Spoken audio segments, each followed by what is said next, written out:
Pandian store சீரியலில் இனி என்ன நடக்க தான் பார்க்க போகிறோம். இங்கே தங்கமயில் ஓவராகவே வீட்டில் ஆட்டம் போட்டுட்ருக்காங்க. இங்கே ரொம்பவே கடுப்பாக இருக்குது கோமதிக்கு.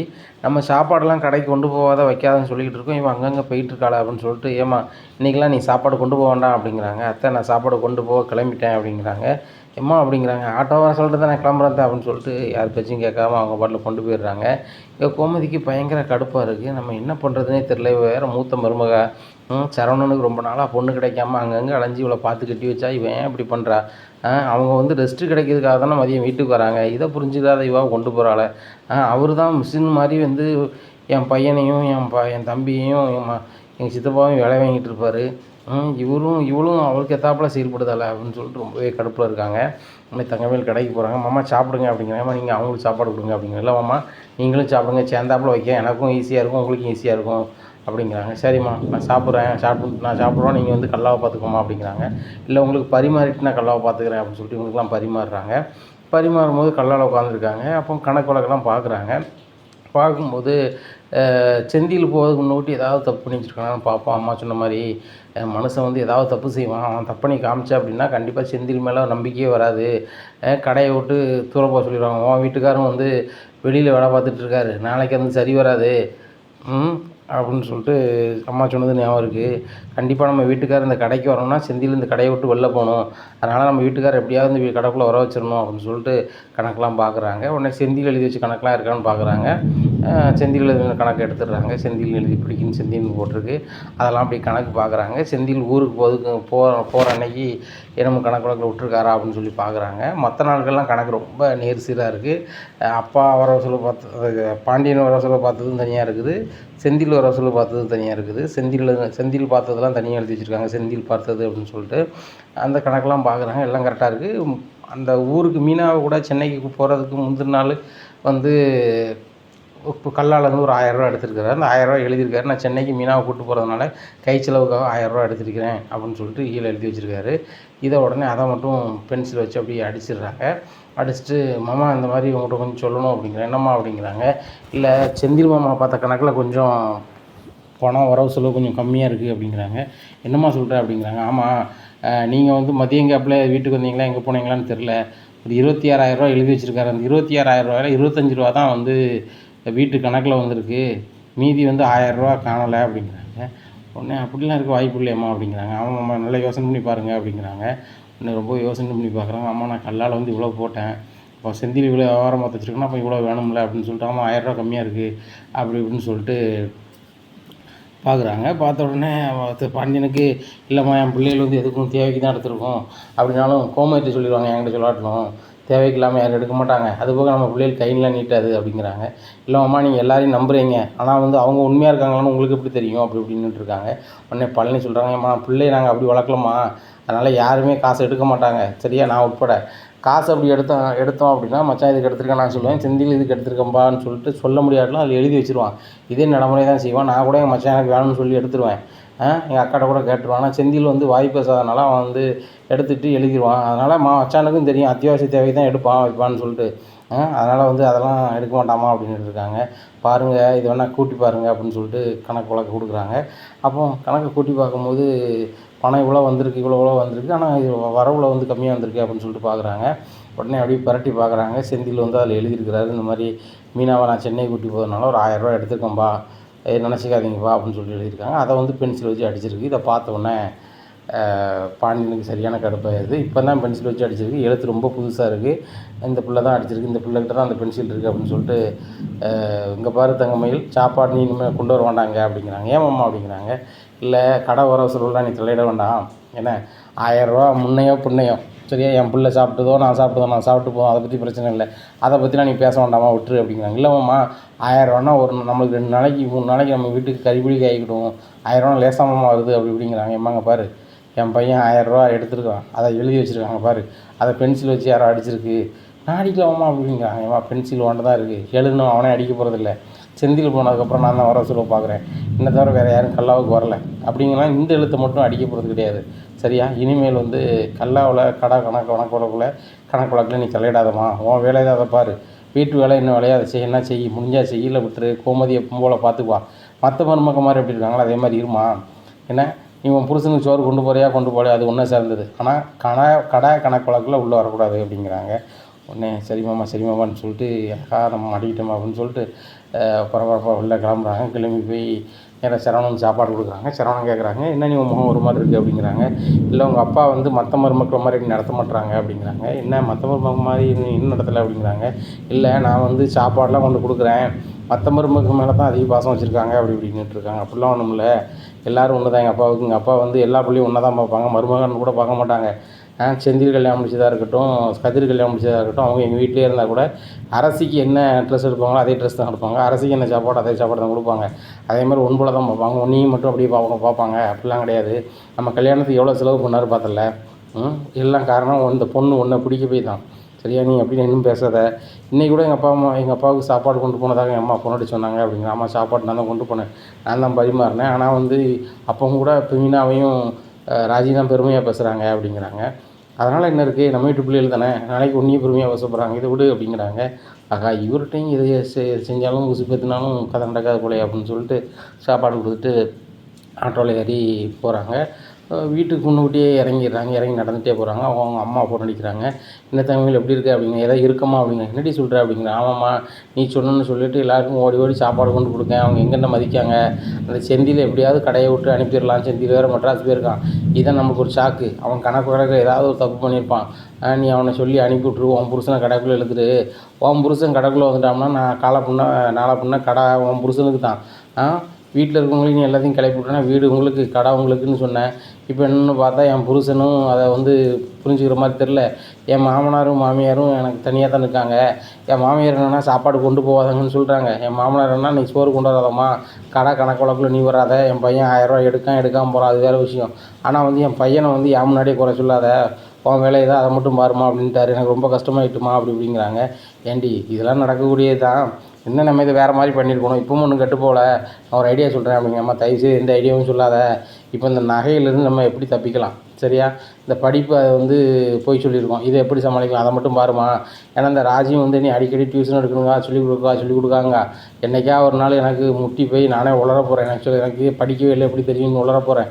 அன்றைக்கி நான் மாடிட்டு வீட்டுக்கு வரேனா, இல்லை இந்த நகையை அவங்க செக் பண்ணி போது வீட்டுக்கு வரேனா, எதில் நான் வீட்டுக்கு வரப்போன்னு எனக்கு தெரில.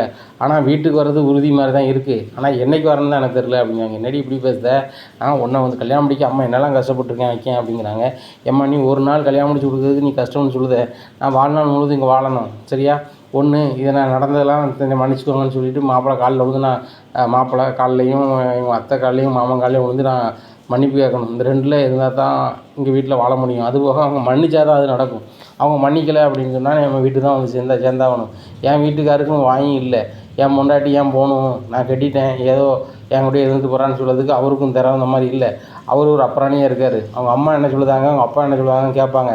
அதுபோக அண்ணன் தம்பி மேலே தான் ரொம்ப பாசமாக இருக்காரு தவிர்த்து பொண்டாட்டி மேலாம் பாசமாக இருந்த மாதிரில அப்படிங்கிறாங்க. பாசமாக இருந்த மாதிரி இல்லை அப்படிங்கிறாங்க. உடனே அம்மா சொல்கிறாங்க, ஏண்டி நீ கல்யாணம் முடிச்சு எவ்வளோ நாள்டி ஆச்சு மாப்பிள்ளைக்கு இவன் மேலே பாசம் வர்றதுக்கு, உனக்கும் அவருக்கு ஒரு பிள்ளை வந்துச்சுன்னா கூடுதலாக பாசம் வரப்போகுது, அது வரைக்கும் அப்படி தாண்டி இருக்கும். நானும் உங்கள் அப்பனும் அப்படி தான் இருந்தோம். உங்கள் அப்பா என்ன உடனே பாசம் வச்சுட்டாரு, உங்களெல்லாம் பெற்ற பிறகு தான் என் மேலே வந்து என்னை சுற்றி வந்தார், அதுக்கு முன்னாடி நீ யாரோ நான் யாரோம் பாரு, அதை மாதிரி தான் அவன் புரிச்சணும். ஏன்னா சீக்கிரம் வாரிசு உண்டாகிறதுக்கு நான் வழி அதை பாரு, அது மட்டும் உருவாயிட்டு அப்படின்னா அந்த வீட்டிலேருந்து நீ யாரும் அனுப்ப முடியாதுல்ல, அதை ஏன் புரிய மாட்டேங்குது அப்படிங்கிறாங்க. ஏம்மா நான் அதுக்கு தயாராக தான் இருக்கேன், இவர் வேலைக்கு போய்ட்டு வந்தவுடனே தூங்கிடுறாரு, அதுக்குள்ளே சூட்டிப்பே அவர்கிட்ட இல்லை அப்படிங்கிறாங்க. என்னடி சொல்கிற அப்படிங்கிறாங்க. ஆமாம்மா அதுக்குள்ளே சூட்டிப்பே அவர்கிட்ட இல்லை, அவர் வாராரு அசந்து போய் படுத்துக்கிறாரு, வேலை ஜாஸ்தியாக என்னமோ தெரில அப்படிங்கிறாங்க. இல்லையடி கல்யாணம் முடிஞ்ச புதுசு யாருமே சும்மா இருக்க மாட்டாங்கடி அப்படிங்கிறாங்க. ஏம்மா நான் அவன்கிட்ட சும்மையாக சொல்கிறேன், இது வரைக்கும் எங்களுக்கு ஃபஸ்ட் நைட்டே நடக்கலாமா அப்படிங்கிறாங்க. இதை ஏன்டி முதலே சொல்லலை, நீ கேட்கும் போதெல்லாம் சந்தோஷமாக இருக்குன்னு சொன்னேன் அப்படிங்கிறாங்க. ஏம்மா உன் மனசு கஷ்டப்படக்கூடாதுன்னு சொன்னேன், வந்தோடனே நீ படு தங்கமையில் அப்படின்னு சொல்லிட்டு தூங்கிறாரு. பச்சை குழந்த மாதிரியே இருக்கார். பச்சை குழந்தைக்கு என்ன தன்மை இருக்கும் அதே தன்மை தான் இருக்குது. நான் ஒரு கெட்டின பொண்டாட்டி தானே, பக்கத்தில் வரணும் பேசணும் ஆசைபாசமாக இருக்கணும்னு நினைப்பே இல்லை. அதுபோக நான் என்ன சேலை கட்டினாலும் சரி தான், என்ன காஸ்ட்யூம் போட்டாலும் சரி தான், அது நல்லா இருக்குன்னு ஒரு வார்த்தை கூட சொல்ல மாட்டாரு. நானாக கேட்கணும் நல்லா இருக்கான்னு சொல்லிட்டு, அப்போ தான் நல்லா இருக்குன்னு சொல்லுவார். இப்படி தான் இருக்குது. அதனால் எனக்கு இங்கே இருக்கிய வெறுப்பாக இருக்குமா, நான் பேசாமல் நம்ம வீட்டுக்கே வந்துட்டுமா அப்படிங்கிறாங்க. மயில் உனக்கு கிறுக்கா பிடிச்சி போச்சு, நல்ல வசதியான வீட்டில் உனக்கு கட்டி கொடுத்துருக்கேன், அதை வாழ தெரியல உனக்கு, அந்த வீட்டில் எல்லாருமே நீ தான் பார்த்துட்ருக்க, உன்னை பார்க்கும்போது ரொம்ப பெருமையாக இருந்துச்சு. நான் 1200 செலவு பண்ணி எதுக்கு உன் மாமன் காசில் உன்னை வந்து சினிமாவுக்கு அனுப்பிவிட்டேன், நீ அங்கே சந்தோஷமாக இருக்குன்னு தானே அனுப்பிவிட்டேன், நீ என்னென்னா எப்படி பேசிகிட்டு இருக்க அப்படிங்கிறாங்க. இல்லைம்மா தினம் எனக்கு பகிருங்க, அந்த ராஜி மீனா ஒன்றா பேசிக்கிற சேர்ந்துக்கிறாங்க, அந்த ராஜி மீனா கிட்ட தான் வந்து அத்தை ஒழுங்காக பேசுகிறாங்க, என்கிட்ட ஒழுங்காக பேசலை அப்படிங்கிறாங்க. என்ன உனக்கும் அத்தைக்கும் சண்டையா அப்படிங்கிறாங்க. சண்டைலாம் கிடையாதுமா, அவங்க க்ளோஸாக இருக்காங்க அப்படிங்கிறாங்க. நீ அவங்க க்ளோஸாக இருக்காங்க, நீ அவங்க கூடவே உட்காரு, அவங்க இன்னும் பேசுகிறாங்க, நீனா வார்த்தையை உள்ள விட்டு பேசிக்கிட்டு இரு அப்படிங்கிறாங்க. என்ன செய்யணும் எனக்கு தெரிலம்மா அப்படிங்க. இப்படி செஞ்சால் தான் நீ பிழைக்க முடியும்டி, நீ தனியாக நின்றுனா தனியாக நின்று தான் பார்த்துட்டு இருப்பாங்க, நீ அவங்களோட சேர்ந்து குப்பி அடிக்க ஆரம்பிச்ச உடனே நம்ம குடும்பம் அப்படின்ட்டு போயிடும்.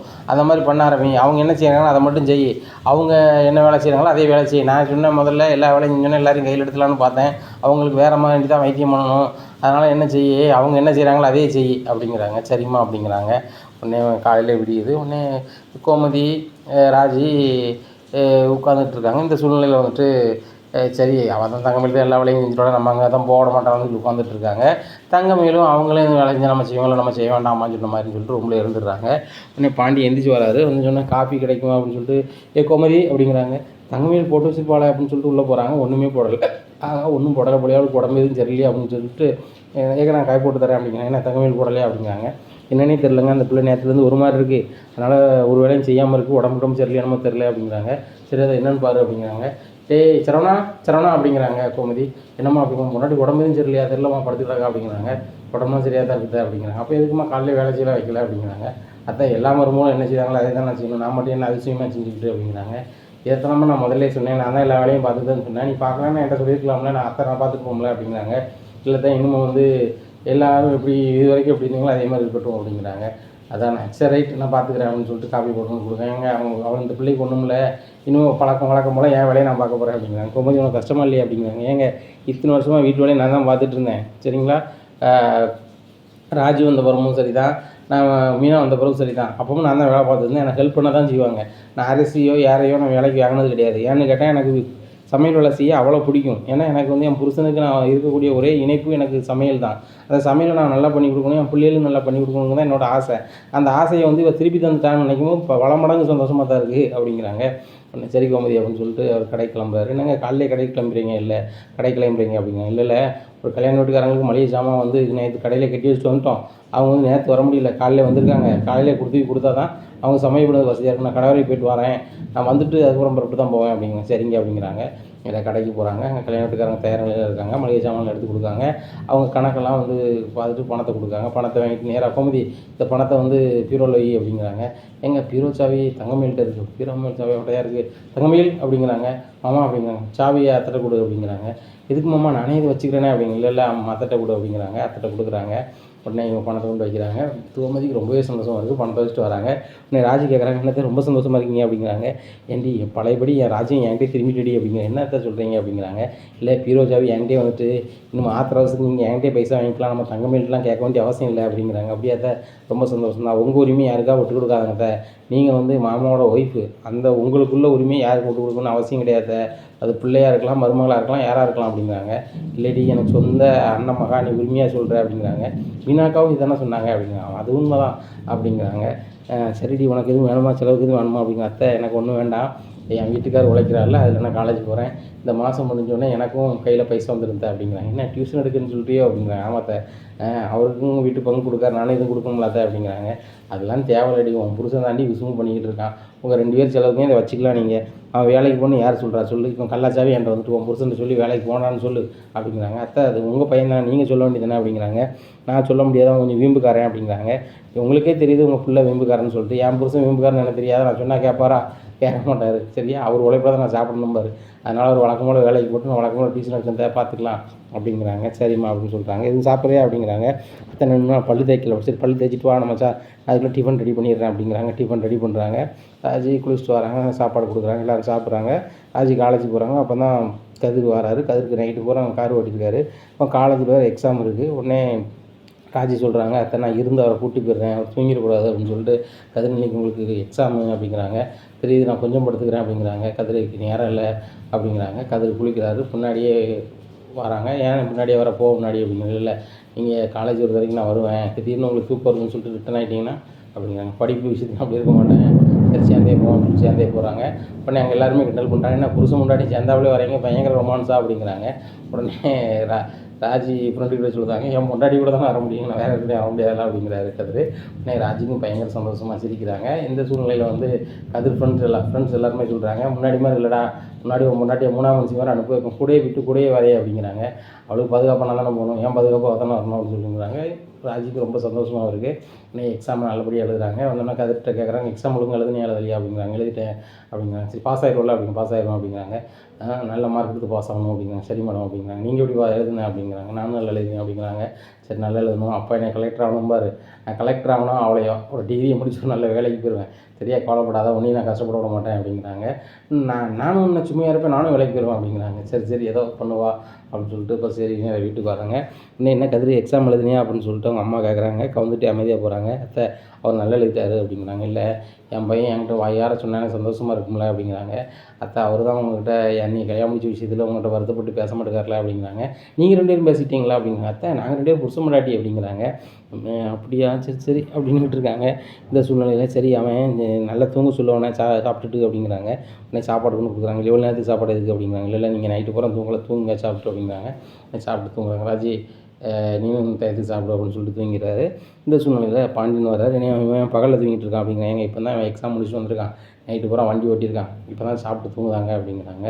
உடனே கதிர் எழுந்திரிச்சு வர, இந்த வீட்டில் தூங்க கூட உரிமை இல்லையா அப்படிங்கிறாங்க. டேய் எனக்கு என்ன நடந்துச்சுன்னு தெரியாது அப்படிங்கிறாங்க. உடனே கேட்டு எதனாலும் சொல்லணும்பா, நீங்களே ஏதாவது பேசுனீங்கன்னா என்ன பாருதோம் அப்படிங்கிறாங்க. அப்போ அந்த வீட்டில் சொல்லுறது எனக்கு இந்த உரிமையும் கிடையாதா அப்படின்ட்டு இருக்காங்க. உடனே கோமதி சொல்கிறாங்க, இந்த வீட்டில் நீங்கள் 2 பேரும் அப்பா பையன் மாதிரியா இருக்கீங்க, எதிரியும் புதிரமாக பேசிகிட்டு இருக்கீங்க வச்சுட்டு இருக்கீங்க, அவன் தூங்க கூட உங்களுக்கு உரிமை இல்லையாங்க அப்படின்ட்டு இருக்காங்க. சரி கோமதி தூங்கட்டும், நான் கடைக்கு போகிறேன் அப்படின்னு சொல்லிட்டு போகிறாரு. உடனே ராஜ் சொல்கிறாங்க, அத்தை ஏன் மாமா அப்படி இருக்காரு அப்படிங்கிறாங்க. ஏம்மா அவர் அப்படி தான், அவர் ப்ரெஷர் பார்ட்டி, மொதல் வாட்டி சொல்லுவார், 2வது வாட்டி நம்ம 2 கற்றுக்கணும்னா அவர் திரும்பி போயிடுறாரு, ஒன்றும் பிரச்சனை இல்லை, இதான் அந்த வீட்டோட நடைமுறை அப்படிங்கிறாங்க. சரித்த உங்களுக்கு முடியும், என்னால் முடியுமா அத்தை, என் புருஷன் நைட்டு பூரா தூங்கலை, இப்போமா தூங்கட்டும்னு நான் நினைக்கிறேன், இப்போ மாமா தூங்கக்கூடாதுன்னு சொன்னால் கஷ்டமாக இருக்கல அத்தை அப்படிங்கிறாங்க. எல்லாம் அன்பு காதல் வந்து கூடியிருதுன்னா கல்யாணம் முடிச்சோன்னா அப்படிங்கிறாங்க. அத்தை என்னத்தை எப்படி பேசுகிறீங்க அப்படிங்கிறாங்க. இந்த சூழ்நிலையில் ராஜி பேசிகிட்டு இருக்கையிலே மீனா செந்தில் வீட்டுக்குள்ளே வராங்க. வந்தோடனே வாங்க அப்படின்னு கூப்பிட்றாங்க. இந்த சூழ்நிலையில் மீனா சொல்கிறாங்க, அத்தை தங்கமயில்கிட்ட சொல்லி எனக்கு ஒரு காப்பி போடுங்களேன் அப்படிங்கிறாங்க. ஏன் நான் காப்பி போட்டு இருந்தால் குடிக்க மாட்டியா அப்படிங்கிறாங்க. இல்லை அத்தை கிச்சனை பூரா அவங்க தானே கண்ட்ரோல் எடுத்திருக்காங்க அப்படிங்கிறாங்க. இப்போ கண்ட்ரோல் ஏன் அத்தை கண்ட்ரோலில் வந்துட்டு அப்படிங்கிறாங்க. என்னத்தை சொல்கிறீங்க அப்படிங்கிறாங்க. ஆமாம் ரொம்ப சந்தோஷமாக இருக்குல்ல, நான் ஏன் கண்ட்ரோல் வந்துருச்சு, இப்போ வந்து அவளுக்கு ஒரு பொறுப்புமே கிடையாது, எல்லா பொறுப்புமே எனக்கு தான், அத்தை தான் கிச்சனில் இருப்பேன், அத்தை தான் கல்லா பொறுப்பு, எல்லாமே நம்ம பொறுப்பு தான் அப்படிங்கிறாங்க. அத்தை எனக்கு நச்சுன்னு 2 டீ 2 டீயா, என் புருஷனுக்கு ஒன்று எனக்கு ஒன்று அப்படிங்கிறாங்க. சரி நான் ரூமுக்கு கொண்டு வரேன் அப்படிங்கிறாங்க. டீயை போட்டு ராஜியும் கோமதி கொண்டு போகிறாங்க. அதனால் குடிக்காங்க. என்னத்தாச்சு அத்தை மாமா வந்து எல்லா பொறுப்புமே அங்கே தான் கொடுத்து வச்சாங்கன்னு சொன்னீங்க, இப்போ என்ன இப்படி சொல்கிறீங்க அப்படிங்கிறாங்க. ஆமாம்மா அவள் வந்து அங்கே கடையில் கொஞ்சம் வாயை அதிக பிரசங்கியாக பேசியிருப்பா போல், அதான் அவங்க மாமா டோஸு கொடுத்து பதவியை பிடிங்கிட்டாரு அப்படிங்கிறாங்க. உடனே இவங்க சிரிக்கிறாங்க. இவங்க பேசுறதெல்லாம் கேட்குது தங்கமயிலுக்கு. சரி இருக்கும், ஏதாவது வாய்ப்பு கிடைக்கும், விடவே மாட்டேன், வீட்டு பணத்தை களவாண்டுதெல்லாம் வந்து கல்யாணமே முடிச்சிருக்க மீனா, உன் புருஷன் நீன்னு பெரிய யோக்கிய மாதிரி பேசிகிட்டு இருக்கீங்க, என்னைக்காவது சிக்குங்க, உங்களை வச்சு செய்கிறேன் அப்படின்னு சொல்லிட்டு மனசுக்குள்ளே தங்கமயில் நினைக்காங்க. இந்த சூழ்நிலையில் பாண்டியன் வீட்டுக்கு வந்துடுறாரு. மீனாவும் செந்திலி மாற்றி எப்போ வந்தீங்க அப்படின்னு கேட்குறாங்க. இப்போ தான் வந்தோம்பா அப்படி இப்படிங்கிறாங்க. சரி சாப்பிட்டு ரெஸ்ட் எடுங்க, நீ கடைக்கு வர வேண்டாம் அப்படின்ட்டு இருக்காங்க. இந்த சூழ்நிலையில் வீட்டு வாசல் வந்து செந்தில்னு கூப்பிட்டுட்டு இருக்காங்க. உடனே மகா நீ போ, நான் பிறகு நீ தரேன்னுக்கிட்டு இருக்காரு. உடனே பின்னாடியே வந்துடுறாரு பாண்டியன். என்ன விஷயம்பா அப்படி, ஒன்றும் இல்லை அப்படிங்கிறாங்க. என்ன விஷயம்பா அப்படிங்கிறாங்க. ஒன்றும் இல்லை, என்ன தம்பி ஏதோ விஷயம் வந்திருக்க சொல்லு அப்படிங்கிறாங்க. இல்லை செந்தில் சென்னைக்கு போகிறேன்னு சொல்லிட்டு என்கிட்ட 2000 கடன் வாங்கிட்டு போனான், இப்போ எனக்கு அது தேவைப்படுது, அதான் வந்திருக்கேன்னு சொன்னாங்க, அதான் வாங்கலான்னு வந்தேன் அப்படிங்கிறாங்க. உடனே டேய் உனக்கு தான் நான் செலவுக்கு 1000 தந்திருக்கேன், கடையில் 1000 எடுத்துருக்கேன், உனக்கு 2000 காணாதா அப்படிங்கிறாங்க. இப்போ நான் கூட்டி போகிறது சென்னைப்பா, சென்னையில் ரூம் போடுறதுக்கு அவங்க கொடுத்துட்டா கூட சாப்பாடு செலவு என்னப்பா வரும், ஒரு நாளைக்கு குறைஞ்சபட்சம் 2 பேருக்கும் சேர்த்து சாப்பாடுக்கு மட்டுமே 1000 வரும்பா, இதுக்கு நாங்கள் என்னப்பா செய்ய முடியல, எங்கே தான் போக முடியும், அதனால தான் நான் வந்து கல்லால் 1000 எடுத்தேன், அதுவும் எழுத்தாம்பா வச்சுருக்கேன் அப்படிங்க. அது தெரியும்டா, கல்லால் 1000 எடுத்திருக்கேன் சரியா, அது ஒரு பிரச்சனை, இவன்ட்டு 2000 வாங்கினா என்கிட்ட கேட்க வேண்டியதானே அப்படி அப்படிங்கிறாங்க. எப்பா நீங்கள் 1000 தரதுக்கே முக்கிட்டு தந்தீங்க, இல்லை 2000 அப்படி தந்திருப்பீங்க, அதான் அவன்கிட்ட போய் நான் ஒரு 2000 வாங்கிட்டு போனேன் அப்படிங்கிறாங்க. டேய் இப்படி நீ அசிங்கப்படுறதுக்கு நல்லவே இல்லை அப்படி இப்படின்ட்டு இருக்காங்க. செந்தில் தெரியாமல் மாட்டி விட்ட மன்னிச்சுக்கோ அப்படி இப்படின்ட்டு இருக்காங்க. தங்கமயிலும் பார்த்துடுறாங்க. உடனே நான் தம்பி நீ என் தம்பி என் பையனால் நீ கஷ்டப்பட வேண்டாம் அப்படின்னு சொல்லி 2000 கொடுத்துட்றாங்க. சரி மாமா அப்படின்னு சொல்லிட்டு வாங்கிட்டு வரும் போயிடுறாரு. உடனே ரொம்ப கோபமாக வராரு பாண்டியன். செந்தில் உனக்கு அறிவே இல்லையடா, அவன் உன் பொண்டாட்டி வேலை பார்க்க, நான் கடை வச்சுருக்கேன், நம்மளுக்கு சொத்து பத்துலாம் இருக்குது, ஊரில் கடை வாங்கிட்டு இருந்தால் எப்படி இருக்கும் அப்படிங்கிறாங்க. கதிர் சொல்கிறாங்க, எப்போ அங்கே பாருங்கள் அண்ணன் வந்து சென்னைக்கு போகும்போது நீங்கள் வந்து கூட 2000 கொடுத்துருக்கணும், கொடுத்துருந்தா அவர் வாங்கியிருக்க மாட்டார். வெறும் 1000 ரூபா கொடுத்துட்டா அவர் என்ன செய்வார்? என்கிட்ட வெறும் 800 தான் இருந்துச்சு, அதை கொடுத்தாலும் அண்ணன் வாங்க மாட்டேன்ட்டாங்க. அண்ணன் வேறு வழி இல்லாமல் தான் 2000 வாங்கிட்டு போயிருக்காங்க. 2000 வாங்கிட்டு போயிருக்காரு, பல 1000 வாங்கிட்டு போகலான்னு சொல்லிட்டு நீங்கள் சந்தோஷப்படுவீங்களா? இதை சொல்லிட்டு இருக்கீங்க அப்படிங்கிறாங்க. டேய் என் பையன்கிட்ட பேசிகிட்டு இருக்கேன் அப்படிங்கிறாங்க. சரிப்பா நான் எங்கள் அண்ணனுக்காக பேசிகிட்டு இருக்கேன்ப்பா, இந்த பணம் வந்து அவர் காணாது. இப்போ செந்தில்னு உங்கள் கடையில் தானே வேலை பார்க்காங்க, செந்திலுக்கு நீங்கள் என்ன சம்பளம் கொடுக்கீங்க அப்படிங்கிறாங்க. அவன் பொண்டாட்டி சாப்பிட்றாங்க, அவன் சாப்பிட்றான், எல்லாத்துக்கும் தான் பார்த்துட்டு இருக்கேன் அப்படிங்கிறாங்க. எப்பா அது மட்டும் போதுமாப்பா, சாப்பாடு மட்டும் கொடுத்துட்டா போதுமா, கை செலவு எதுவும் போடணும் கொடுக்க வேண்டாமா வைக்க வேண்டாமா அப்படிங்கிறாங்க. உடனே கோமதின்னு சொல்கிறாங்க, ஏங்க கதிர் பேச ஒரு விதம் தப்பாக இருந்தாலும் உண்மை அதுதானங்க. செந்தில் வந்து ஊருக்கு போகிறதுக்கு காசு 1000 ரூபா காணுமாங்க, இது எப்படிங்க காணும் அப்படி இப்படின்ட்டு இருக்காங்க. உடனே மீனா சொல்கிறாங்க, மாமா எங்ககிட்ட காசு இருந்துச்சு, ஆனாலும் உங்கள் பையன் வந்து அவர் தன்மானத்துக்கு வேணும்னு எட்டு வந்திருக்காரு, எனக்கு தெரியாது மாமா, காசு வாங்கினது எனக்கு தெரிஞ்சுதான் வாங்க விட்டுருக்க மாட்டேன், மன்னிச்சுக்கோங்க அப்படிங்கிறாங்க. எப்பா உன் மேலே தான் தப்பு இல்லை, இந்த செந்தில் மேலே தான் தப்பு. செந்தில் எப்படி இந்த வீட்டு மானத்தை வாங்கலாம், எப்படி கடை வாங்கலாம் அப்படி இப்படின்னுட்டு இருக்காங்க. தங்கவேல் நினைக்காங்க இதை ஒரு சாக்கா சொல்லி இவங்க 2 பேரும் வீட்டை விட்டு அனுப்பிடலாமே அப்படின்னு சொல்லிட்டு, மாமா அங்கே பாருங்கள், வீட்டுக்குலேருந்து கடை வாங்குறது நல்ல பழக்கமே கிடையாது, நல்லவங்க யாருமே கடை வாங்க மாட்டாங்க, கடை வாங்கியே முளைக்கணும், எல்லோரும் தான் உழைக்குமே அப்படி இப்படின்னு என்னெல்லாமா பேசுகிறாங்க. ஒரு கட்டத்தில் பாண்டியனுக்கு சரியான கோவம் வந்துடுது. ஏம்மா என் பையன் தான் வாங்கியிருக்கான், நான் கொடுத்துட்டேன் சரியா, அவனும் அடுத்தவங்க கிடையாது, எங்கள் சொந்தக்கார பையன் தான், பணத்தை கொடுத்தாச்சு, இதை விட்டுருமா, நீ அதெல்லாம் பேசாத, என் பிள்ளைய நான் என்ன வேணாலும் பேசுவோம்மா, நீ பேசாத, செந்தியில் பேசுறதுக்கோ ஏற பேசுறதுக்கோ உனக்கு ரைட்ஸு கிடையாது அப்படிங்கிறாங்க. உடனே இவர் சொல்கிறதா சார், உடனே எப்பா அவன் தங்கமையில் அப்படி என்ன கேட்டா நீங்கள் இப்படி பேசுகிறீங்க அப்படிங்கிறே, இப்போ வந்த பொண்டாட்டி உனக்கு முக்கியமாக போயிட்டா அப்படிங்கிறாங்க. இல்லைப்பா அவள் கேட்டது தப்பு எதுவும் இல்லைல்ல, என் கடை வாங்கன்னு தானே கேட்டா அப்படிங்கிறாங்க. டேய் அதை நீ கேட்கலாம்டா, நீ கூட பிறந்தவன், மைனி கேட்டால் மைனி கேட்குறாங்கன்னா அது கஷ்டமாக தெரியுமில்ல அப்படிங்கிறாங்க. அது சார் தான் தங்கமையில் நீ கேட்காத, ஏன்டா வாங்கினேன் அப்படிங்கிறாங்க. டேய் நீங்கள் சொல்கிற மாதிரி தான்டா, என்கிட்ட காசு செலவுக்கு இல்லைன்னா என்னடா செய்ய முடியும், வாங்கிட்டு போனேன் அப்படிங்கிறாங்க. சரிப்பா விடுங்கப்பா, அவன் வந்து வேறு எங்கேயும் அனாவசிய செலவு பண்ணலப்பா, சென்னைக்கு போக தானே வாங்கினான் அப்படிங்கிறாங்க. டேய் இவன் அனாவசிய செலவு பண்ண வாங்கலாங்கிறான், அவன் தம்பி பக்கத்து வீட்டு பிள்ளையை கூப்பிட்டு வந்து நகையை போகிறான் தொலைச்சிட்டு செலவு பண்ணிட்டாங்க, அங்கே கேட்டால் ஏன் நகை ஏன் சௌரியம் அப்படிங்கிறாங்க. உடனே கதிர் நினைக்கிறாங்க, அங்கங்கே சுற்றி நம்மகிட்ட வந்துட்டார் அப்படின்னு சொல்லிட்டு கதிர் கிளம்ப பார்க்காங்க. இது வேறு இருக்கா, சரி ரைட்டு இதுவும் நம்மளுக்கு ஆகத்தான் செய்யும்னு சொல்லிட்டு, அப்போது ராஜீவ் நகையை பூராமே அவன் காலி பண்ணிட்டானா, அப்போ இருக்கிற நகைலாம் அப்போ தங்க நகை கிடையாதா அப்படிங்கிறாங்க. இதுவும் தங்க நகை தாங்க, எங்கள் அம்மா வந்து வெறுங்கலத்தோடு இருக்கக்கூடாது நகையை கொடுத்துருக்காங்க அப்படிங்கிறாங்க. ஓ அப்போ நான் வந்துட்டு நிறைய நகை இருக்கா அப்படிங்கிறாங்க. அக்கா எனக்கு நிறைய நகை இருக்க தான் இருந்துச்சு, கொஞ்சம் காணாமல் போயிட்டு அப்படிங்கிறேன். காணாமல் போயிட்டா அப்படிங்கிறாங்க. உடனே பாண்டியன் கேட்குறேன், ராஜி காணாமல் போச்சு அப்படிங்கிறாங்க. இல்லைம்மா அப்படி இப்படின்னு சொல்ல வர உடனே கதிர் ரிட்டன் வராரு. இப்போ நகையை பூரா நான் தான் வந்துட்டு அழித்தேன் சரியா, எதனாலும் என்கிட்ட கேளுங்க, என் பொண்டாட்டியே சம்மந்தம் இல்லாத கட்டிகிட்டு இருக்காங்க அண்ணி, இந்த பேச்சை இதோட விடுங்க அப்படிங்கிறாங்க. அதே இப்படி தம்பி நகைன்னா சாதாரண விஷயமா அப்படி இப்படின்னு இருக்காங்க. உடனே கோமதி சொல்கிறாங்க, தங்கமையில் ஏதோ ஒரு பாயிண்ட் கிடையாது, அதை வச்சு பேசிகிட்டு இருக்காதம்மா, விடுமா, ஒரு கூட்டு குடும்பத்தில் மேடு பள்ளங்களாம் இருக்கும், எல்லாத்தையும் கடந்து தான் போகணும், எல்லாத்துக்கும் நம்ம வந்து பதில் பேசிகிட்டு இருந்தால் நல்லா இருக்காதம்மா, அதை விடு அப்படிங்கிறாங்க. உடனே பாண்டியன் சொல்கிறாங்க, தங்கமையிலுங்க பாருங்கள், நீ வந்து உரிமையாக கேட்க அடுத்தவங்களுக்கு தப்பாக போறீங்க, விட்டுருமா, எந்த கணக்கு வழக்கம் கேட்க வேண்டாம், நான் தப்பு சொன்னதை நான் கேட்குறேன், அவங்க சொல்ல விருப்பம் இல்லைன்னா விட்டுருங்க அப்படி இப்படின்ட்டு இருக்காங்க. இந்த சூழ்நிலையில் முத்துவேல் குடும்பத்தில் குமாருக்கு பொண்ணு வீட்டுக்காரங்க வராங்க. பொண்ணு வீட்டுக்காரங்க வந்தோடனே அவருக்கு தெரிஞ்ச பாண்டியனுக்கு ரொம்ப தெரிஞ்சவர், பாண்டியன் வீட்டுக்குள்ளே வந்துடுறாங்க. வந்து பாண்டியன் எப்படி இருக்கீங்க, உங்கள் வீட்டுக்குள்ளே தான் இருக்கா, அவங்களுக்கு சொந்தக்காரன் தானே, மாப்பிள்ளை பார்க்க வந்திருக்கோம் வாங்க அப்படிங்க, நான் வரமாட்டேன், எனக்கு அவங்களுக்கு ஆகாது அப்படி இப்படின்னுட்டு இருக்காரு பாண்டியன். அதுக்கு குமாருக்கு பொண்ணு கட்டி கொடுக்க போகிறவர் வந்து சொல்கிறார், இல்லை ஒரு நல்ல விசேஷத்துக்காக ஒன்று சேர்ந்துடலாம் வாங்க, நான் சேர்த்து வைக்கிறேன் அப்படிங்கிறாங்க. அது சேரவே சேராது, 2 தலைமுறையாக அது பகையாக இருக்குது, அது சரி வராது, நீங்கள் போயிட்டு வாங்க அப்படிங்கிறாங்க. பாண்டியன் வீட்டில் இருந்து அங்கே முத்துவேல் வீட்டுக்கு போகிறத பார்த்துடுறாங்க. சக்திவேல் பார்த்துட்டு சரியான கடுப்பாயிருது, உங்களை யார் வீட்டுக்கு விட்டா அப்படிங்கிறாங்க. என்னாச்சு, என் பொண்ணை வந்து அண்ணன் பையனுக்கு உங்கள் பையனுக்கு கொடுக்கலான்ட்டு நான் வந்து பேசியிருக்கேன் வச்சுருக்கேன் அப்படிங்கிறாங்க. இது வரைக்கும் பேசியிருந்தோம் வச்சுருந்தோம், எப்போ நீ அந்த வீட்டுக்குள்ளே போனீங்களோ அதோட முடிஞ்சது, உங்கள் பொண்ணு எங்கள் வீட்டுக்கு வேண்டாம் அப்படிங்கிறாங்க. என்னங்க சொல்கிறீங்க அப்படிங்கிறாங்க. எங்களுக்கு அவனுக்கும் ஆகாது, எங்கள் பரம எதிரி வீட்டுக்கு போயிட்டு நீங்கள் வரீங்க, நீங்களாம் என்ன பேசுறீங்க எங்களுக்கு தெரியாது, அதனால் சரி வராது அப்படிங்கிறாங்க. சார் சாதாரணமாக அவர் எனக்கு தெரிஞ்சவர், அவர் கடையில் நான் பழக்கவழக்கம் இருக்குது, அதனால் அவர் பேச போனேன், நீங்கள் இதெல்லாம் பார்த்துட்டு இப்படி பேசுகிறீங்க, இப்படி இருக்கிறவங்க நீங்கள் எப்படி என் பொண்ணை நிம்மதியாக வாழ விடுவீங்க, நான் உங்கள் பையனுக்கு பொண்ணு கொடுக்க விரும்பல அப்படி இப்படின்ட்டு இருக்காங்க. உடனே முத்துவேல் சொல்கிறாங்க, டேய் அவனுக்கு தெரிஞ்சவொன்னா பேசிட்டு போகிறாங்க, இது என்னடா இருக்குது அப்படிங்கிறாங்க. இல்லைண்ணே அவங்களுக்கு நம்மளுக்கும் ஆகாது, அவங்க வீட்டில் போய் பேசிட்டு வராங்க, அவங்க என்ன சொல்லி அனுப்புனாங்கன்னு தெரியாது, நாளைக்கு அந்த பிள்ளை வந்து அவங்க சொல்ல கேட்டுக்கிட்டு இந்த வீட்டில் வந்து ஆடிட்டு வந்தால் நல்லா இருக்குமானே, நம்மளுக்கு இருக்குது ஒரே பையன், நம்மளுக்கு இருக்க சொத்துக்கெலாம் ஒரே அதிபதி அவன், நாளைக்கு அவன் வந்துட்டு ஆடிட்டு இருந்தால் சரி வராது, அதான் அந்த பொண்ணு வேண்டான்னு சொன்னேன் அப்படிங்கிறாங்க. நீங்கள் என்ன வேண்டான்னு சொல்லுது, எங்களுக்கு மாப்பிள்ளை வேண்டாம் அப்படின்னு சொல்லிட்டு அவங்க கிளம்பிடுறாங்க. உடனே குமார் ரொம்பவே ஃபீல் பண்ணுறேன், ஏன்டா ஃபீல் பண்ணுறேன், இந்த பொண்ணு வேறு பொண்ணுடா அப்படிங்கிறாங்க. இல்லைப்பா நீங்கள் இந்த பொண்ணை தான் கட்டுவேன்னு சொன்னோன்னு ஆசையெல்லாம் வளர்த்துட்டோம்பா அப்படிங்கிறாங்க.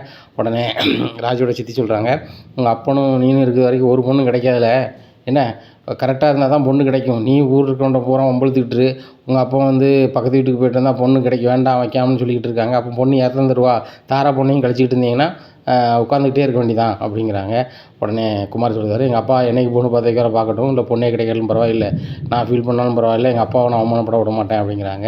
டேய் ஏன்டா இப்படி இருக்கீங்க, எதிர் வீட்டு தெரிஞ்சு விட பேசதானடா செய்வாங்க அப்படிங்கிறாங்க. பாட்டி நீங்கள் அவங்களுக்கு தான் சப்போர்ட் பண்ணிகிட்டு இருக்கீங்க பாண்டியன் குடும்பத்துக்கு அப்படிங்கிறாங்க. டேய் அதுவும் என்ன அடுத்த ஆளாடா, என் மொவா வீட்டு தானடா அப்படிங்கிறாங்க. அப்போ அங்கேயே போயிட வேண்டியதானே பாட்டி அப்படிங்கிறாங்க. உடனே சக்திவேல் சொல்கிறேன், ஏம்மா அங்கே பாருங்கள், சாப்பாடு இங்கே சாப்பிட்டுட்டு விசுவாசம் தங்க காட்டாதீங்க அப்படிங்கிற. டேய் இந்த சொத்து பத்துக்கு நானும் தான்டா அதிபதி அப்படிங்கிறாங்க. ஏம்மா நீங்கள் வச்சிருந்த சொத்தை நாங்கள் 4 மடங்கு ஆக்கி வச்சுருக்கோம் நானும் அண்ணனும் ஏன்னா அப்படின்னுட்டு இருக்காங்க. சரிடா இப்போ அதுக்கு என்ன செய்யணும் அப்படிங்கிறாங்க. ஏற்ற வீட்டுக்கு நம்மளுக்கு எந்த உறவும் ஆகாது, அவங்க வீட்டுக்கு போயிட்டு வந்து இந்த சம்மந்தம் வேண்டாம்னு முடிவு பண்ணியாச்சு. அதே மாதிரி எத்தனை சம்மந்தக்காரன் வந்தாலும் சரி தான், ஏற்ற வீட்டில் கால் பட்டுச்சுன்னா அவன் இந்த வீட்டுக்கு வேண்டாம் அப்படிங்கிறாங்க. உடனே ராஜி சித்தி சொல்லுதாங்க, அப்போ ஒரு காலமும் உங்கள் பையனுக்கு கல்யாணம் நடக்காது, அப்படியே இருக்க வேண்டியதான் அப்படிங்கிறாங்க. உடனே முத்துவேல் கொண்டாடி சொல்லுதாங்க, அப்படி இல்லைம்மா கல்யாணம் ஆயிரும், எதுவும் வாய் வைக்காத அப்படிங்கிறேன். இல்லைக்கா எப்படின்னாலும் என் பையனுக்கு ஒரு கல்யாணம் முடிக்கணும், பேரம்பத்தியை பார்க்கணும்னு நினச்சிட்டு இருக்கேன். ஆனால் இவங்க போடுற கண்டிஷனில் பொண்ணு வீட்டுக்காரன் இவங்க வைப்பான். ஒரு வீட்டிலேருந்து வெளியே வரும்போது ஏற்றாப்புல யாரும் வந்தால் பார்க்க தான் செய்வாங்க, அவங்கள பார்க்கக்கூடாது பேசக்கூடாதுன்னு இது என்ன சுதந்திர நாடு தானே, சுதந்திரமாக யார்ட்டையும் பேச மாட்டாங்களா அப்படிங்கிறாங்க. சரிம்மா விடு அப்படிங்கிறாங்க. இவங்க எல்லோரும் வெளில போயிடுறாங்க. ஏங்க இப்படி இருக்காங்க அப்படின்னு சொல்லிட்டு ராஜி அம்மாட்ட கேட்குறாங்க. இன்றைக்கி நேற்றாக பார்த்துட்ருக்கோம், நம்ம கல்யாணம் முடிச்சு வந்ததுனால வந்து பார்த்துட்ருக்கோம். இந்த காலம் இப்படி தான் 2 தலைமுறையாக ஓடிட்டுருக்கு, என்னைக்கு தான் மாறுது நம்மளும் பார்ப்போம் அப்படிங்கிறாங்க. அது ஒரு காலம் மாறாதுக்கா. ராஜி குழந்தை பெற்று அந்த குழந்தை வந்து இங்கே வந்து விளாண்டா மட்டும்தாங்க மாறும். கோமதி கல்யாணம் முடிச்சு பிள்ளை பெற்ற பிறகு இந்த குழந்தைகளுக்கு வந்து விளாடலை, அதனால் இந்த காலம் மாறலை. நீ வேணாலும் பாரு, ராஜி குழந்தை வந்து இந்த வீட்டிலேருந்து விளாட போகுது, இவங்க வேறு வழியே இல்லாமல் தூக்க போகிறாங்க. ஏன்னா அவன் வந்து இதுக்கு வந்து கேள்வி கேட்க போகிறான், அன்றைக்கி தான் இவங்க சரியாக போகிறாங்க அப்படிங்கிறாங்க. உடனே ராஜி அம்மா சிரிக்கிறாங்க. கண்டிப்பாக அப்படி நல்ல நாள் நடக்குமா அப்படிங்கிறாங்க. கண்டிப்பாக நடக்குங்க, ஏன் நடக்காதுன்னு நினச்சிட்டு இருக்கீங்க, கண்டிப்பாக நடக்கும் அப்படிங்கிறாங்க ராஜி சித்தி. இந்த ராஜியோட அம்மாவுக்கு ரொம்ப சந்தோஷமாக இருக்குது. ஏன்னா நீ சொல்லுற மாதிரி நடந்தால் நான் சந்தோஷம்தான். ராஜியை நான் குழந்தையாக பார்த்து தூக்கி வளர்த்தோம், பாப்பான்னு கூப்பிட்டு கிடப்போம். இப்போ அவளுக்கும் கல்யாணம் ஆயிடுச்சு, அவளுக்கும் குழந்தை ஆயிடுச்சுன்னா நானும் பாட்டி ஆயிடுவோங்களா அப்படிங்கிறான். ஆமாக்கா சீக்கிரம் நீ பாட்டி ஆயிடுவோம், நானும் பாட்டி ஆயிடுவோங்க்கா. ஆனால் ரொம்ப சந்தோஷமாக இருக்குங்க்கா. ஆனால் அந்த கதிரும் அவளும் வந்து அந்தளவுக்கு அன்னுனியமாக இருந்த மாதிரி இல்லையாக்கா அப்படிங்கிறாங்க. என்னம்மா சொல்கிற அப்படிங்கிறாங்க. ஆமாம் அன்னைக்கு பைக்கில் போனாங்க, 2 பேருமே பக்கத்தில் இருந்தால் கூட அவன் தோளில் கூட கையே போடலை, பைக்கை பிடிச்சிருக்கா அப்படிங்கிறாங்க. அது பாதுகாப்பாக இருக்குன்னு பிடிச்சிருப்பா அப்படிங்கிறாங்க. உடனே பாட்டி பார்க்குறாங்க, ஏண்டி உனக்கு வேறு வேலையே இல்லையா அப்படிங்க. அத்தை நான் பார்த்தேன் அப்படிங்கிறாங்க. நானும் தான் பார்த்தேன், போனாங்க சந்தோஷமாக இருந்துச்சு, நீ என்னன்னா அவங்க மேலே கை வைக்கல அப்படி இப்படின்னுட்டு இருக்க. அவன் தான் சொல்லியிருப்பான் என் பேரன் விவரமா, இந்த மாதிரி நீ வண்டியை பிடிச்சிக்க கவனமாக இருக்குன்னு சொல்லியிருப்பான், அவன் பிடிச்சிட்டு போயிருப்பா அப்படிங்கிறாங்க. உடனே பாட்டி சொன்னதோடனே சரி பார்த்தா ஏதோ நடந்தால் சரி தான், சீக்கிரம் பேரம்பேத்தியில் இருந்துச்சுன்னா நாங்களும் பாட்டி ஆயிடுவோம், நீங்களும் பூட்டி ஆயிடுவீ அப்படிங்கிறாங்க. ஆமாடி நீ சொல்கிறது நல்லா தான் இருக்குது, சரி ரைட்டு சந்தோஷமாக சரி சொல்லியிருக்க, சீனி எடுத்துட்டு வா அப்படிங்கிறாங்க. அத்தை அவங்களுக்கு ஏற்கனவே சுகர் இருக்குது அப்படின்னு. எடுத்துகிட்டு வாடி, அதான் எல்லாம் வாழ்ந்துட்டேனே, ராஜிக்கு ஒரு பிள்ளையை பார்த்துட்டேன், குமாருக்கு ஒரு பிள்ளையை பார்த்துட்டேன், போய் சேர வேண்டியதானே அப்படிங்கிறாங்க. ராஜிக்கு வேணால் நல்ல காலத்தில் பார்த்து ஒரு குழந்தை பிறக்கும், ஆனால் உன் பேரனுக்கு குமாருக்கு கல்யாணம் முடியும்னா அது நடக்காத அப்படிங்கிறாங்க. என்னடி நீ நானும் பேசுகிற குளோவில் வந்துட்டு மொத்தத்தில் வந்து குமார் பண்ணதை செய்திக்கெலாம் வந்து பொண்ணு கிடைக்காது, எங்கேயாவது வெளியூரில் செஞ்சு தான் வாங்கிட்டு வரணும் பொண்ணை அப்படிங்கிறாங்க. அப்படியாவது செய்யடி, உன் புருஷனும் அவனும் போட்டதுக்கு அப்படி தான் நடக்கும் பொழுது அப்படின்னுட்டு இருக்காங்க. இப்படியா இருக்குது. இந்த சூழ்நிலையில் பாண்டிய வீட்டுக்கு கோழலி வீட்டு சொந்தக்காரங்க வராங்க. அப்போ எங்கள் ஊரில் ஒரு விசேஷம் திருவிழா இருக்குது, குடும்பத்தோடு வந்துடணும் வைக்கணும் அப்படிங்கிறாங்க. உடனே அப்படியா சரி ரைட்டு அப்படின்னு சொல்லிட்டு இது பேசுகிறாங்க. பேசும்போது குடும்பத்தோடு வரணுமா அப்படிங்கிறாங்க. அவங்க கொள்ளையும் பின்னாடியே வராங்க. அம்மா நீங்கள் வந்துடணும், அப்பா நீங்கள் வந்துடணும், குடும்பத்தோடு வந்துடணும் எல்லோரும், ஊர் உலகத்தில் எங்களை வந்து நல்ல பெருமையாக நினைப்பாங்க, ஆனால் வீட்டில் உள்ள பிள்ளைகள் கூட நகை எல்லாத்தையும் போட்டு வந்துடணும் அப்படிங்கிறாங்க. உடனே கோமதி சொல்கிறாங்க, நகை எல்லாமே லாக்கரில் வச்சிட்டோம்மா அப்படிங்கிறாங்க கொள்ளையிட்ட. ஏம்மா லாக்கரில் எடுத்துகிட்டு போட்டு வாங்க அப்படிங்கிறாங்க. சரி ரைட்டு அப்படிங்கிறாங்க. இந்த சூழ்நிலை தங்கமயிலுக்கு ரொம்பவே பயமாக இருக்குது. நம்ம நகை வச்சு கொஞ்ச நாள் ஆச்சு, கருத்து இருக்குமோ, மழை வேறு அங்கங்கே பெஞ்சிட்டு கிடக்கு, ஒரு மாதிரி ஆயிருக்குமோ அப்படின்னு சொல்லிட்டு ரொம்பவே நினைக்காங்க. இந்த சூழ்நிலை அவங்க அம்மாவுக்கு ஃபோன் அடிக்காங்க. இந்த மாதிரி எம்மா நகையை வந்து லாக்கர்லேருந்து எடுக்க போகிறாங்களாம் அப்படிங்கிறாங்க. நல்லதுடி, அதை எடுத்து நீ எப்படியாவது வாங்கிட்டு வந்துட்டு நம்ம வீட்டுக்கு கொண்டு வச்சுருவோம் அப்படிங்கிறாங்க. இல்லைம்மா குழலி அண்ணன் ஊரில் வந்து கோயில் திருவிழாமா, அதனால் வந்து அவங்க சம்மந்தார் எல்லோரும் கூப்பிட வந்துருந்தாங்க, குழலி அண்ணியும் வந்துட்டாங்க, குடும்பத்தோடு வரணுங்கிறாங்க, எல்லோரும் நகையை போட்டு போவோம், அங்கே போனால் என் நகை தனியாக தெரிஞ்சிருமாம்மா அப்படிங்கிறாங்க. அதுக்குள்ளே தெரியாதுடி அப்படி இப்படின்னுட்டு இருக்காங்க. இந்த சூழ்நிலையில் நகையை போகிறான் கோமதி அங்கேருந்து எடுத்து வராங்க. எடுத்துகிட்டு வந்து எல்லாரையும் போட சொல்கிறாங்க. எல்லோரும் நகையை போடுறாங்க, போட்டு திருவிழாவுக்கு கிளம்புறாங்க. அப்போ பாண்டியன் சொல்கிறாங்க 2 காரில் போயிடுவோம்னு சொல்லிட்டு காரை பிடிச்சி அங்கே போகிறாங்க. அப்போ காருக்கு இறங்கும்போது வாடகை கொடுக்கறதுல கொஞ்சம் குறைங்கன்னு பேசிகிட்டு இருக்காங்க. உடனே கதிர் சொல்கிறாரு, எப்போ எவ்வளோ கேட்பாங்க, இதெல்லாம் கசடிக்கிட்டு இருக்காங்க, கொடுங்க, அப்போ தான் ரிட்டன் நின்று கூப்பிட்டு போவாங்க அப்படிங்கிறாங்க. டேய் உழைச்சா தண்டாதோட அருமை தெரியும் அப்படிங்கிறாங்க. எப்போ நானும் என்னால் முடிஞ்சது உழைக்க தான் செய்தேன், நீங்கள் வாடகை கொடுங்க நான் கொடுத்துட்றேன் அப்படிங்கிறாரு. உடனே நான் என்ன கொடுக்க தெரியும் அப்படின்னு சொல்லி பாண்டியன் கேட்டத்திட்ட கொடுத்துட்டு கிளம்பிடுறாரு. இவர் இப்படி தான் உன்னை தப்பாக நினச்சிக்காதீங்க, அவர் காசில் கஞ்சனாக இருப்பார், உங்கள் அப்பாவை பற்றி தான் தெரியுமாப்பா அப்படிங்கிறாங்க கார் ஸ்டாண்டுக்காரங்க. பரவாயில்லண்ணே நான் தந்துடுறேனே, எங்கள் அப்பா முன்ன பொண்ணை தந்தால் கூட நீங்கள் வருத்தப்படாதீங்கண்ணே அப்படிங்க. ஒன்றும் வருத்தப்படல தம்பி, பாண்டியனே இப்படி தானே எங்களுக்கு தெரியும், அதனால் நாங்கள் சமாளிச்சுக்கிடுவோம், ஒன்றும் பிரச்சனை இல்லை, நீங்கள் திருவிழாவில் அட்டன் பண்ணுங்க அப்படிங்கிறாங்க. திருவிழாவில் எல்லோரும் இருக்காங்க. உடனே குழலி குடும்பத்தில் எல்லாருமே ரொம்ப பெருமையாக பேசுகிறாங்க. அவ்வளோ பேரும் நல்லா நகை போட்டு வந்திருக்காங்க, எல்லாருமே ரொம்ப அழகாக இருக்காங்க, ஜோடி பொருத்தம் நல்லாயிருக்கு அப்படி இப்படின்னு சொல்லி எல்லோரும் ஃபோட்டோ எடுத்துகிட்டு இருக்காங்க. அதில் ஒரு ஆள் வந்து இந்த தங்கமயில் போட்டிருக்க நகை வந்து ரொம்ப டிசைனாக இருக்குது அப்படின்னு சொல்லி பிடிச்சி பார்க்குறாங்க. பிடிச்சி பார்க்கும்போது அது தங்கம் மாதிரியே தெரியல, அவங்களுக்கு ரொம்ப இதாக இருக்குது. இது உண்மையிலே தங்கம் தானே அப்படின்னு சொல்லிட்டு கேட்காங்க. இங்கே தங்கமயிலுக்கு வேற்று ஊற்றியது உடனே சரவணன் சொல்லுவாங்க தங்கம் தான் அப்படிங்கிறாங்க. அப்படியா, பார்த்தா தங்கம் மாதிரி தெரில அப்படின்றாங்க. உடனே ராஜிக்கும் மீனாவுக்கும் டவுட் ஆயிடுது, நான் தங்கமே இல்லையா அப்படின்னு சொல்லிட்டு முழிக்கிறாங்க. இந்த சூழ்நிலையில் தங்கம் தான் சமாளிச்சிடுறாங்க. அப்போ திருவிழா நடந்துகிட்ருக்கு. அப்போ நைஸாக ஃபோன் எடுத்துகிட்டு போய் தங்கமயில் வந்து அவங்க அம்மா ஃபோன் அடிக்காமல் ஒரு ஆள் வேறு இப்படி கேட்டாங்க, இது தங்க நகமாக தெரிலன்னு சொல்லிட்டு எனக்கு பயமாக இருக்குமா அப்படிங்கிறாங்க. சரி நான் திருவிழா நடக்கிறதுக்கு நான் வரோம் அப்படின்னு சொல்லிட்டு மயிலோட அம்மாவும் அப்பா அவங்க தங்கச்சி எல்லோரும் வராங்க. இதை பார்த்த உடனே பாண்டியனுக்கு பயங்கர சந்தோஷம், சமந்தாரங்க வந்துட்டாங்களே அப்படின்னு சொல்லிட்டு, அம்மா சிறந்தி சொன்னால் அதான் தங்கமயிலை பார்த்து நாளாச்சுல தான் உங்களெல்லாம் பார்த்துட்டு போகணும் வந்தோம் அப்படிங்கிறாங்க. எல்லோரும் பார்க்குறாங்க. பார்த்துட்டு சரி ரைட் அப்படின்னு சொல்லி குழல் வீட்டில் எல்லாருமே சாப்பிட்றாங்க. சாப்பிட்டு முடிச்சுட்டு 2 நாள் கோயில் கூட 2 பேரும் இங்கே தான் இருக்கணும் அப்படிங்கிறாங்க பாண்டியன்ட்ட. உடனே நீங்கள் முதல்ல சொல்லியிருக்கலாமா குழலி, கடையை வேறு 2 நாள் அடைக்க முடியாது, 2வது வந்து காருக்காரங்க வேறு வெயிட்டிங்கில் இருக்காங்களே அப்படிங்கிறாங்க. இப்போ நம்மகிட்ட தான் சொந்த கார் இருக்க, இன்னொரு கார் நமக்கு இன்னொரு கார் கூட பிடிச்சிக்கலாம், அவங்களை போயிட்டு வாங்கன்னு சொல்லுங்க போகிறாங்க. இப்போ போயிட்டு வாங்கங்கிறாங்க. காருக்காரங்க போயிடுறாங்க. இப்போ குழலி வீட்டில் வந்து தங்க சொல்கிறாங்க தங்கமயில் அம்மாவையும் அப்பாவையும். அவங்க 2 நாள் இங்கே தங்கணும் அப்படிங்கிறாங்க. ஒரு நாள் தங்கிட்டு மறுநாள் பிளான் பண்ணுறாங்க, நம்ம ஊரில் ஒரு திருவிழான்னு சொல்லிட்டு நம்ம மாப்பிள்ளையும் பொண்ணையும் கூட்டி போயிடுவோம், அங்கே போய் நகையை கலத்திடுவோம் அப்படின்னு சொல்லிட்டு சொல்கிறாங்க. சம்மந்தி எங்கள் ஊரில் ஒரு திருவிழா இருக்குது, அது எங்கள் குடும்ப கோயில், அது வந்து பூஜை வைக்கணும், குடும்ப கோயில் பூஜை வைக்கணுமா, ஆமாம் அதில் வந்து எங்கள் மகளும் மருமனையும் கூப்பிட்டு போகணும் அப்படிங்கிறாங்க.